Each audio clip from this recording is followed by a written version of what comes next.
received by a few, rejected by many,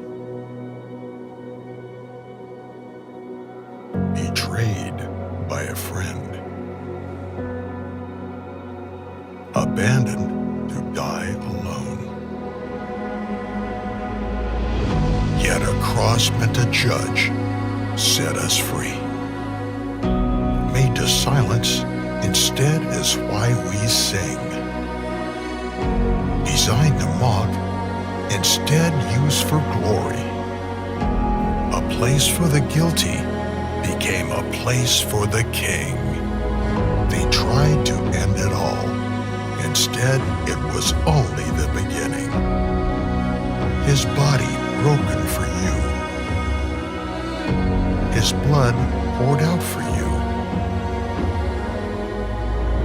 His life given for yours. Only by the blood are we set free.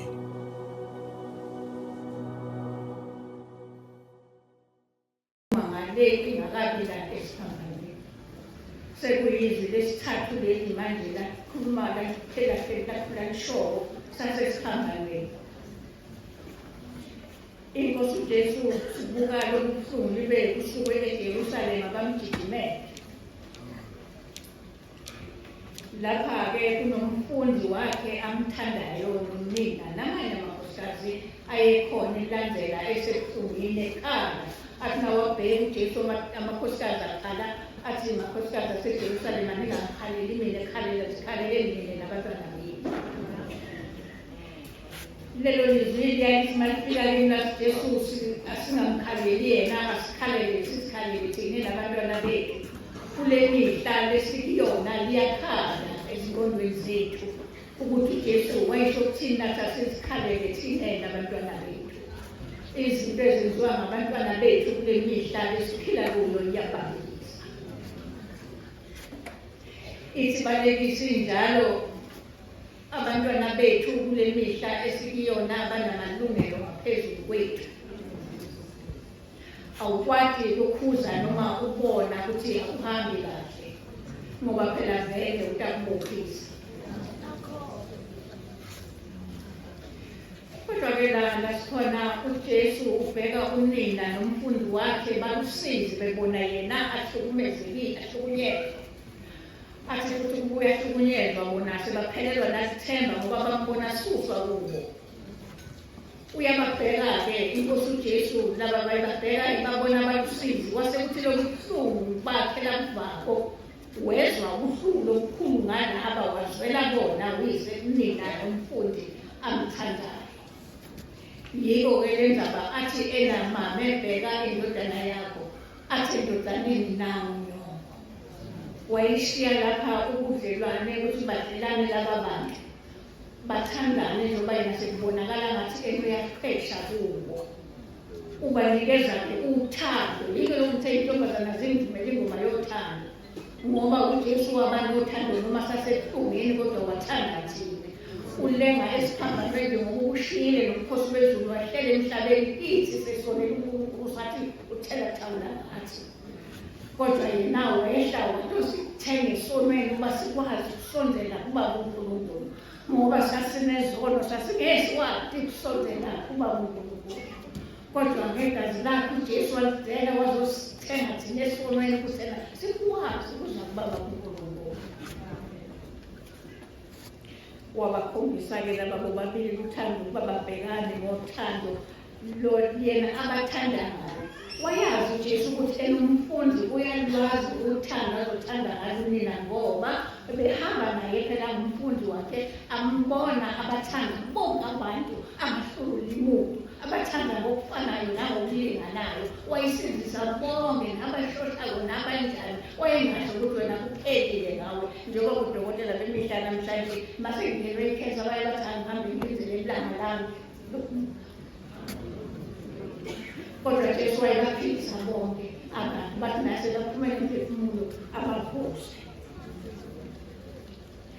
Lolu thando-ke Jesu layikhombisa umfundi nakunina nathi singamaKrestu singalukhombisa kulabanye esiphila nabo. SingamaKrestu phela. Nalo mfundi wayehamba noJesu wafunda konke waba ngumKrestu walwazi uthando. Athi umbhali ngelinye ilanga.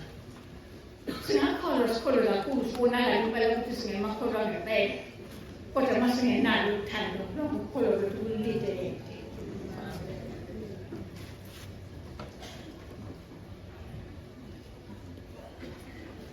Make ngibheke nje ukuthi enama ngizothi lolu thando njengamaKrestu nathi sinalo singalukhombisa kanjani. Silukhombisela kulabo kumbela abangasibabuka thina sithi abawona amaKrestu. Ake ngithi nje nako kumakhelwane wami. Bubhe bazali bonke kwasala abantwana abancane. Athi nomdalana kunabo akakafiki ezingeni lokuthi angakwati ukukhulisa labanye abaphansi kwakhe. Ngenzani mina kulowo mndeni? Ngithi nawo omunye umndeni eceleni kwami makhelwane wami banabantwana bayafunda abantwana babo, kodwa abazali balaba abantwana badla ukudla kwabo. Bavuka nje bayelesa esitolo bothenga ukudla kwabo. Bakudla lize kuyoshona baze bolala bangazinaki izingane. Ngiyabona mina ukuthi ena kulo muntu khona ingane leprice enhloko ngenzani mina. Ngiyangenelela yini ngithathe ingane ngiyiqhubekise ngifundise. Noma-ke kube ikhona eminye imindeni eyayingazi ukuthi ena usizo lwabaphethe izwe lahulumeni bangalithola kuphi kanjani. Wentani-ke wena ngalokho? Uyabaweza yini ukuthi bawuthola lolo sizo kuhulumeni? Noma uyabuka ukuthi base bahlupheka Nkosi yami, kodwa basenamndeni, akusekho nabo malume, akusekho nabo baba abadala nabo kanti abadala. Uthando yiba nalo ubuka loya mndeni. Akubithi ukuthi ena uzozube nento leningi, uzozube nemali leningi ukwazi ukusiza, kodwa ngothando. Athi umbhali lapha kuRoma 5:5 athi uthando lukaNkulunkulu lutheli enhliziyweni zethu ngomoya ongcwele simphiwe. Uthando lutheliwe enhliziyweni zethu ngoba singamaKrestu. Lothi akanalo uthando kodwa abathi ungumKrestu litshele lasempangeni lelo kufuneka liqale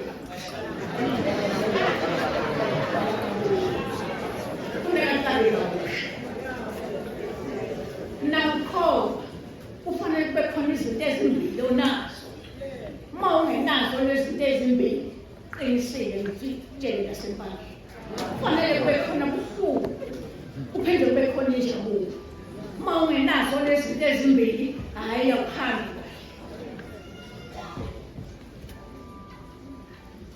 Ngiphinde ngithi nami ugogo ngakhelene naye uhlala yedwa. Unabo mhlawumbe abantwana kodwa bahlala ekutheni. Abantwana bethu bathi bangahlala ekutheni, hhayi bahlala ekutheni. Nikhona mina eduzane ngiyambona lokho uhlala yedwa. Nginaye umsizi endlini kwami, kodwa ngiyahluleka ukuthi ngithi Sibongile ngoLwesithathu nangoLwesihlanu hamba washela ugogo ayinele umphineleli ngothando. Mangikwenza lokhu ngothando lutheliwe ukuba uNkulunkulu enhliziyweni yami ngomoya ogcwele.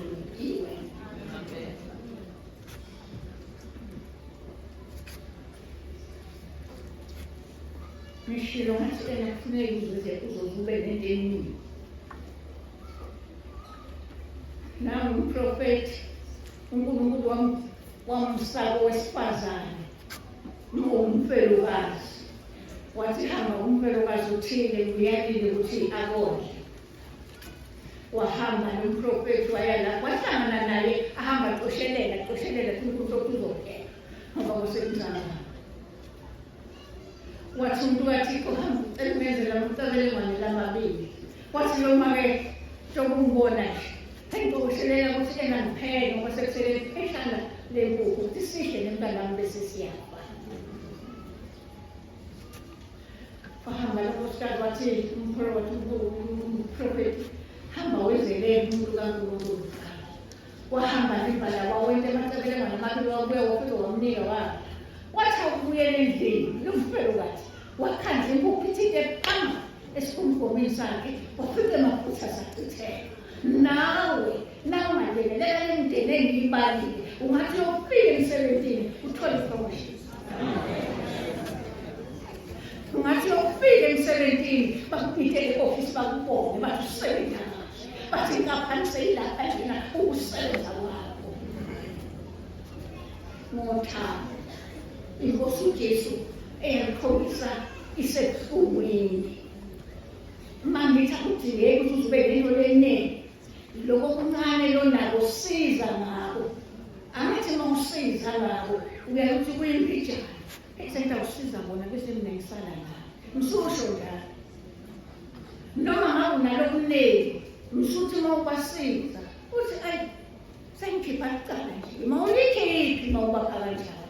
Uyalithatha licala ulifaka kuzo. Esikwenze ngothando. Sibanake abantu abangenalutho eduze kwethu. Ukuze ngalolo suku uma ifika indodana yezulu. Ngalelo langa kube kungekho umhlengezelayo eduzane. Kube kuthulele nje. Ngoba lapho kuphuma esiphelane ngezushona. Kube kuthulele labantu abanjalo nje kunalipho namelithi lento amathelo usukume. Esihlanu sobukhosi sengikusoze sengitokubangile ukuthi yena uzothi ngiyangakuphi.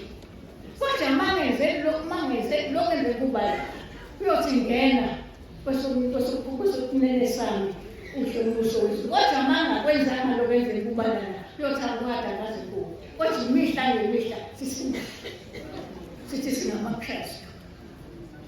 Uthando ukholo lona uthando akusilo khona. Lufile. Asibe nothando nabantu esingahlobene nabo.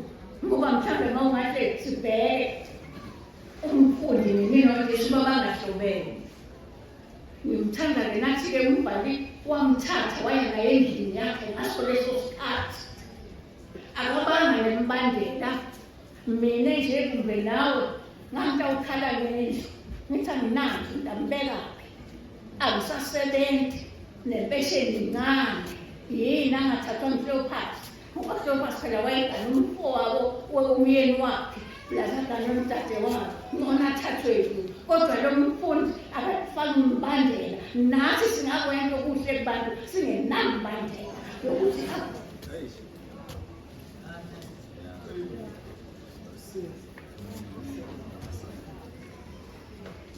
kodwa sikwenze ngothando.